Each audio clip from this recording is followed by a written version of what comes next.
Seems to me that the older I get, time just seems to pass me by, slips between my fingertips, and I can't go on like this. Memories, they fade, weeks start turning into days, and I'm gonna soak up this sunrise. Let every light pierce my soul. We are here talking about Sweet Adventure, and we have the wonderful director, Peter Hamblin, here with us today.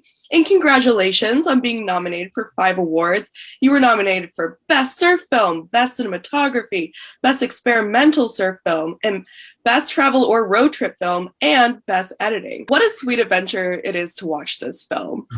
It's such a delight. And so I would love to hear more about how you came up with the idea for this film. I got a DM on Instagram from this Venezuelan producing duo called the Brodies, and they hit me up and they asked me if I wanted to do a film on El Salvador. They had a bit of money from the Surf City establishment that's happening with the tourism board over in El Salvador. At that time, it was in the height of COVID. Before that, I used to travel 5-6 times a year. I used to be on the road. I used to be filming in different countries. That's where this whole idea came to fruition. It was, I wanted to make something that celebrated the joy of travel and all the intrinsic things that you learn along the way, and the people and the waves and the cultures and the cool shit you do along the way. And I wanted to have an emotional core and tap into. The very first surf film I ever watched was Endless Summer 2 with Pat O'Connell and Wingnut.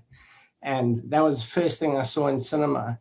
And so this film in many ways is an homage to that, to the great films Bruce Brown used to do that used to suck you into surf. And it proved that surfing was more than just about surfing. And that was what was beautiful for this film, is that I managed to work with Pat and Wingnut and Bruce Brown's son and have them all in the film as well. So that was really special. Made this film in its entirety in 9 weeks, which is wild. Can you talk about how you possibly did that? First and foremost, you're hunting for waves and you're hunting for surf. The positive is that El Salvador is the most incredible spot for waves. It's the most incredible surf destination from a right point break. And during that point of the year, pretty much all year round, there's waves, so it's consistent. I think the core elements of this film, it was very much an experiment. A lot of surf films are made on the cuff. You just go travel and you film and you see what you get. So yeah, it's just really about pre-planning, getting it all in play, and then having an incredible team that I work with. I work with an incredible team of people that get involved, get it done, and we rocked it out. I would love to hear about any influences that you have on your film style. Wes Anderson and Guy Ritchie. I love Quentin Tarantino. I love all those influences, and you try and take them and blend them, but ultimately you try and make them your own. A lot of what I do is there's all those kind of film influences, but then you get influenced by the people that you're working with. And my good measure to that is my wife hates surf films. So if I can get her to sit and watch my films, and then I'm in a good space, and then I know I've created something that is least entertaining. And I'm guessing, hoping, did she like this film? Oh, yeah, she liked this film. Yeah. Oh, good. Yeah. We got the wife award. Yeah, we need the wife award there, 100%. And also, ultimately, the guys that you're dealing with, Albie, Matt, and Nora, making sure that at the end of the day, when we do our first screening with them, that they're really happy with the end result. That's key to everything. So in your film, Matt sings this lovely, lovely little bop. And I was wondering, is that something that Matt wrote? How was that? How did that come about? That's just Matt. Matt. Like everything you see in the film, nothing is fabricated. I rocked up and we're hanging at the house and he's just playing guitar, and I was like, well, that needs to be in the film. We need to get that in the film somehow. And he's quite shy. He doesn't like performing in front of people, but his music's incredible. So we're like, okay, we're coming back tomorrow. We're filming this and you're doing this and you're doing that. He's like, okay, I get it. What was your decision to focus on other extreme sports, such as skating? Just the talent. You got Nora Vasconcelos, who was one of the best skaters and biggest influences in the world. She's super famous and super connected to that skate culture. Nora just brought that element to it. And so we just had to follow her passion, and the whole idea of having guys lying around the pool and having her skating, half-naked girls lying down and Dion Edgar. So it was kind of a flip on that. And that was all Nora's idea and what she wanted to kind of add to it. What is part of your decision to work with surfers and kind of turn them into actors as opposed to hiring actors and then teaching them how to surf? I think the main thing with our films is a very core surf audience that just wants to watch straight surf films with music and that intensity. And I appreciate that. And that definitely has its lane. But then you also have this more creative side that you want to try and do. And I try and fit in the middle there, and I try and navigate that line. And I think when you start to bring actors in, you just alienate the whole surfing community. And I want to make something that's a little bit more entertaining, a little bit more scripted within that surf world. So it's guided by the talent. Salama Masekela involved in your project. How did you two get involved? How did you two meet? That was incredible. Sionainn and I have been talking about projects, and I'm from South Africa, and his father is an amazing musician from South Africa. We got kind of connected about 2 or 3 years ago, and we've just been talking on Zoom about different projects that we'd like to do together, or during the whole COVID process, just seeing the way his mind works and how thoughtful he is and how he thinks about things. And that's what almost ignited me to start thinking about Sweet Adventure. And I could see the appreciation that Salema has for everything. So he was a massive driving force in like getting this idea going. He was there, and I was like, well, why don't we do this? Why don't you narrate this? This could be so cool. 90% of the music from the film is actually his music. Like those really high-pitched numbers, that's Salema singing. He's the most incredible musician. Someone asked me the question the other day, is like, how do you get surfers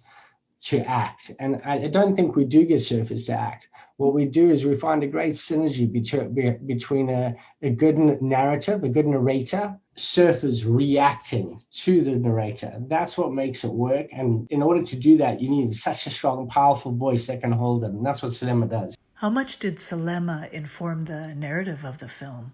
His narrative informed the editing of the film. When you write the script for that narrative, you set in a rhythm, and it takes a good actor to read into that rhythm and to get the rhythm. I think it's a dance between the writing, but then when he takes hold of it, he sets the pace and the tone of it, and then the editing is all dictated by that to the T.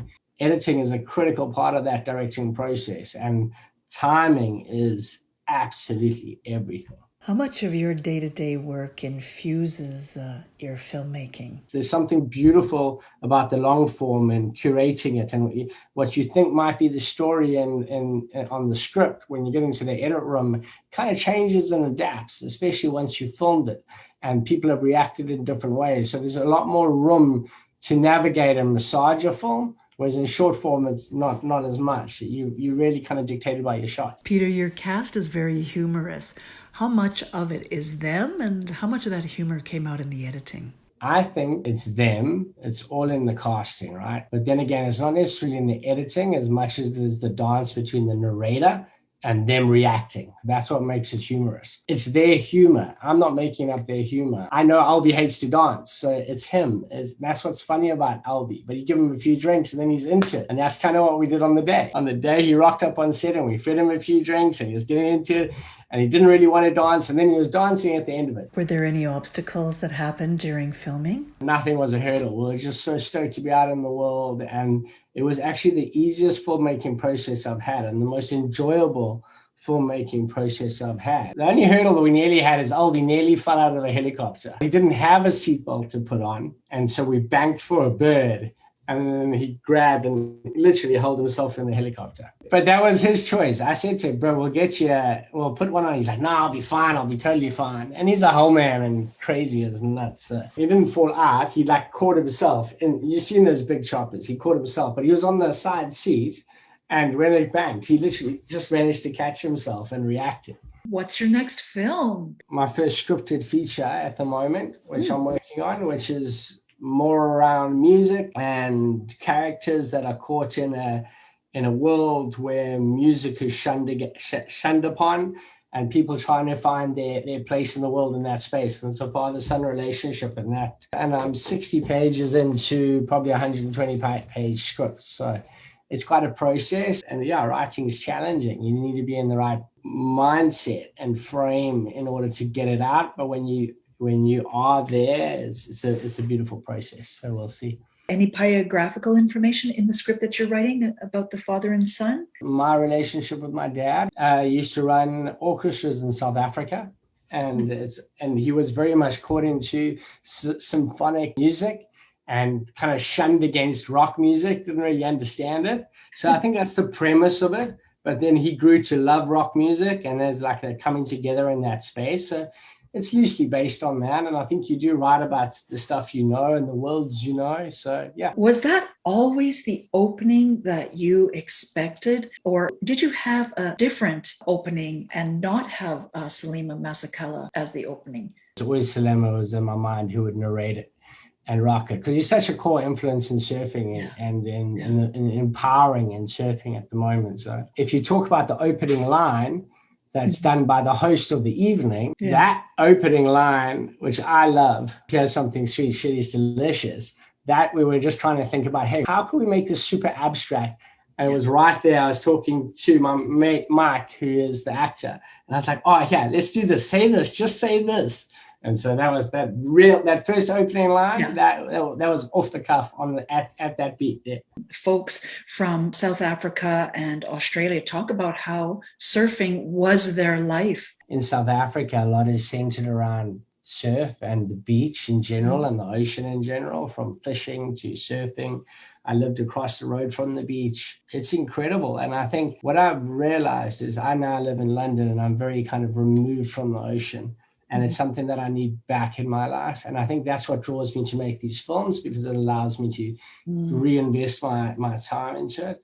But I think there's definitely something nurturing and soothing and just incredible about the power of the ocean. The one thing that I've never understood is you don't really sense the beauty of the ocean when you live close to the ocean.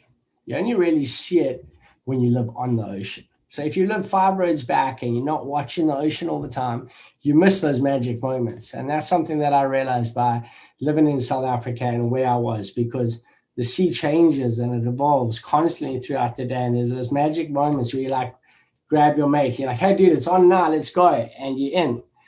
And when you're 5 roads back, you don't see that. So my core ambition is next move is on the ocean. If somebody walked up to you, gave you a whole bunch of money to make the most awesome film you could make, would you choose to make a surf film or would you choose to make a narrative film? I would choose to make a narrative film because it would be the evolution of my craft. If I had all the money in the world, I want to get twisted and creative and crazy.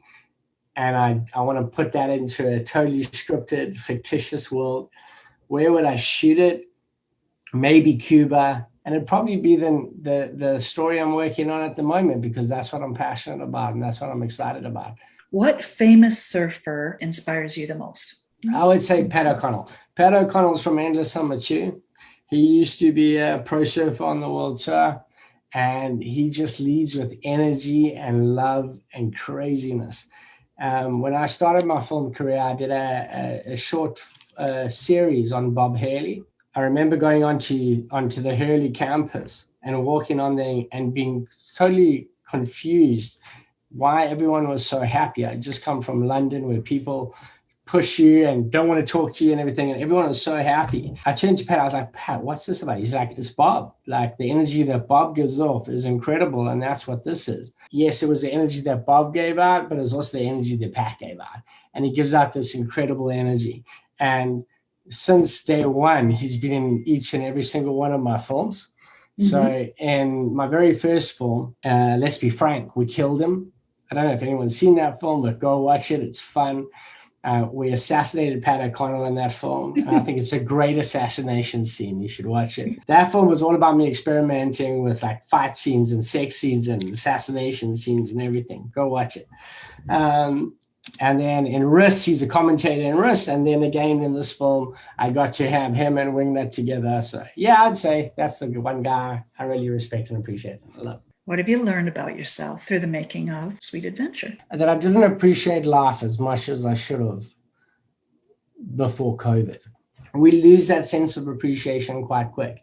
And going on that journey with Sweet Adventure, like I said earlier, and actually making that film in that space, coming straight out of COVID, it was such an amazing period, and there was so much appreciation, and I'm really trying to hold on to that. So that's what I think I've learned, the sense of holding on to that appreciation and not letting go.